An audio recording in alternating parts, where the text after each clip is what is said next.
안녕하십니까. 성형외과 전문의 이하나 원장입니다. 네, 안녕하세요. 아나운서 장효윤입니다. 네, 오늘은 이제 저희 눈 및 지방 네. 그 좀 부작용에 대해서 얘기를 네. 해보려고 합니다. 재수술이나. 네. 네. 사실 이게 눈 및 지방 재배치를 하고 나서도 부작용이 생기는 경우 아니면 이게 다 안 된 것 같아서 재수술을 네. 원하시는 분들이 굉장히 많다고 저는 들었거든요. 맞습니다. 그래서 이제 저한테도 눈밑지방 재배치 재수술 문의가 많이 들어오고 있는데요. 이제 첫 번째는 수술을 했는데 금방 재발이 됐어요. 그리고 또 하나는 하나는 잘 되는데 하나는 잘 안 됐어요. 이쪽은 마음에 짝짝이가 드는데, 됐다. 그렇죠. 이쪽은 마음에 드는데 저쪽은 마음에 안 들어요. 이런 경우가 있고요. 네. 또 세 번째는 이제 눈밑지방 재배치를 한다고 했는데 네. 아마도 눈밑지방 제거를 한 게 아닌가 싶을 정도로 눈밑이 휑하고 아주 꺼져 보이는 툭 경우가 꺼져 보이는. 있을 수도 있고요. 그럼 엄청 나이 들어 보이잖아요. 그렇죠. 네, 그리고 우울해 제가 보이고. 저도 재배치를 잘 하더라도 꺼져 보일 수 있는 분들도 있거든요. 네, 그런 네. 분들은 제가 이제 지방 이식을 같이 하는 게 좀 좋기는 한데 원치 않으시면 안 하셔도 됩니다. 대신 약간 꺼져 보일 수 있는 구조기 때문에 그건 고려해서 하셔야 됩니다라고 이제 말씀을 드리죠. 만족도를 높일 수 있는 어떤 수술 방법으로 높이시나요? 자, 일단 그러면 제가 수술을 하는 방법에 대해서 일단 그림을 보여드리고 설명을 드려보도록 하겠습니다. 네. 자, 일단 눈밑지방 재배치는 이제 눈 밑을 수술을 하는데 이 뒤집어서 네. 결막을 통해서 이제 들어가게 되겠죠. 네네.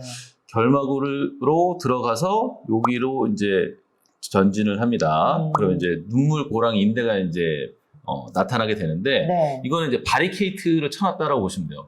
그러니까 눈밑 지방은 재배치, 이사시키려면 길이 있어야 되는데 길을 그쵸. 막아놨으니까 그 길을 이제 터주는 작업이 눈물, 어. 고랑, 인대를 이제 박리를 하는 거다라고 설명을 드리고 네. 그다음에 이제 바리케이트를 치고 나면은 골막을 들어서 이 공간에다가 지방을 이제 이사를 시키는 거예요. 그러면 어떤가요? 여기는 불룩하고 꺼져 보이는데 많은 것을 이용해서 적은 곳에다 이사를 시키니까 편편해졌죠. 네. 자, 여기까지가 이제 재배치가 사실은 1차적으로는 끝난 거예요. 근데 이제 원래 같았으면 이제 여기서 만족도가 높아야 되는데. 그렇죠. 네네. 근데 네. 우리가 이제 튼튼한 구조를 만들어 놔야 재발이 더디니까. 거기에 더 튼튼하게 만들어. 그렇죠. 그래서 이제 지방을 이사시키고 골막을 이렇게 된 다음에 이 구조를 이중으로 튼튼하게 고정을 해주는 게 중요하고요. 자, 그 다음에 이제 요 부분, 이 부분을 보시면 이제 한번 불룩해졌다가 펴진 구조잖아요. 네네. 풍선에도 바람을 넣었다 빼면은 좀 쭈글쭈글해져 있듯이 이 부분도 이제 좀 쭈글쭈글해져 있는 부분이 있거든요.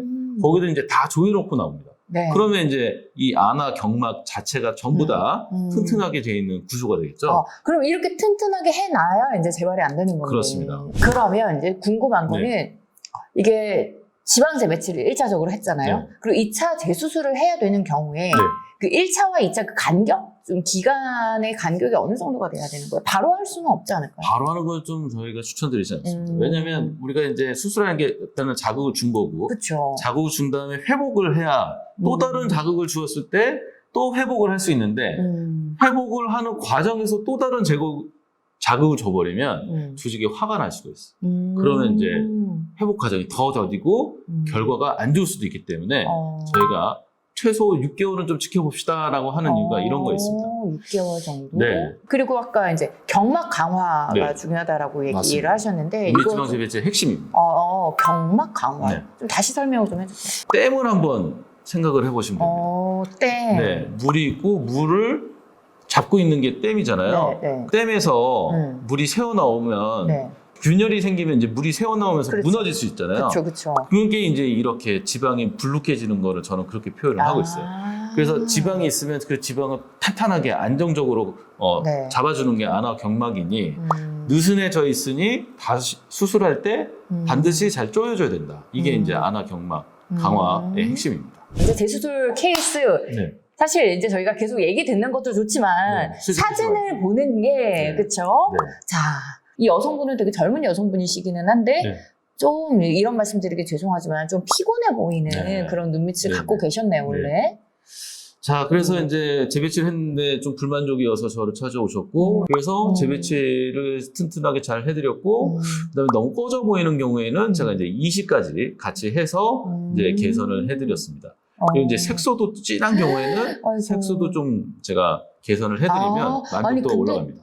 보통 이제 네. 눈밑 지방 재배치하면 이 지방을 재배치해서 평평하게 하는 건 가능한데 색소는 좀 힘들다라고 하는 병원들도 저는 많이 봤거든요. 맞습니다. 근데 이렇게 색소가 너무나 깔끔하게 잘 되네. 이게 재배치를 통해서 이렇게 된 거예요. 재배치만으로는 되지 않고요. 재배치로 지방? 굴곡을 개선해 시켜주고 네. 그다음에 피부의 문제는 또 어. 피부를 잘 공략을 해서 개선시켜줘야 이 정도 효과가 나타나요. 와, 네, 효과가 네. 정말 좋고. 네. 그리고, 근데 사진을 보는데 좀 네. 속상한 게 지금 이 비포 사진들이 다 네. 이미 한 번씩 수술하신 분들이라는 그렇죠. 거잖아요. 이분은 이제 40대 중반 남성이신데 이제 재배치를 했고 재배치가 잘 되면서 저한테 이제 꾸준히 관리를 받으셨어요.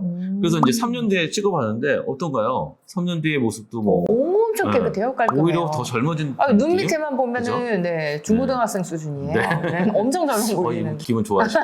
이제 어머님의 사례네요. 이제 네. 60대 후반. 네. 이분은 이제 많이 늘어나 있고 조직도 약하니까 하안검을 하면서 이제 재배치를 했는데 재배치하고 2년 뒤에 오셨는데도 어때요? 네, 너무 잘 깨끗하고. 유지가 되고 있죠. 나도 다시 해야 될 것 같은 좀 제 수준 엄두가 안 나요. 이런 분들을 댓글을 또 통해서 남겨주시면 또 상담도 도와드리고 할 거잖아요. 그래서 그런 부분에 대해서 눈밑 지방제 배치, 재수술에 대해서 궁금하신 분들은 댓글도 남겨주시고요. 친절한 상담 받아보실 수가 있으니까 불룩한 눈밑 때문에 고민만 하지 마시고 댓글을 통해서 여러분들 궁금한 거 많이 남겨주세요. 저희 또 다음에 알찬 정보로 또 돌아오겠습니다. 고맙습니다. 네, 감사합니다.